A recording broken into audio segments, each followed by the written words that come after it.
আজ আমরা দেখে নেব আমাদের যদি ভোটার কার্ড বা যেটি এপিক কার্ড যদি হারিয়ে যায়, তো এটার জন্য কিভাবে আমরা সেটাকে ডাউনলোড করব সেটা অনলাইনে আজকে দেখে নেব।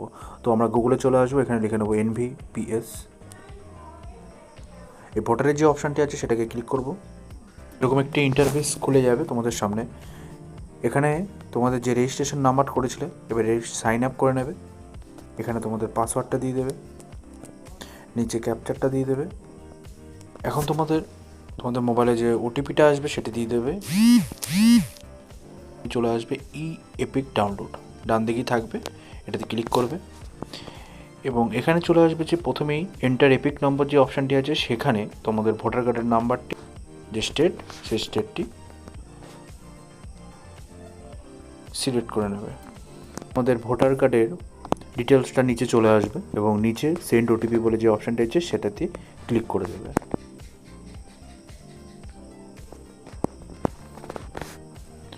এবং ওটিপি এখানে দেওয়ার সঙ্গে সঙ্গে ভেরিফাই করলেই নিচে তোমাদের ভোটার কার্ডের ডাউনলোড অপশানটি চলে আসবে এবং তোমরা তোমাদের ভোটার কার্ডটি সেটাকে প্রিন্ট আউট করেই তোমরা সেটাকে ইউজ করতে পারবে।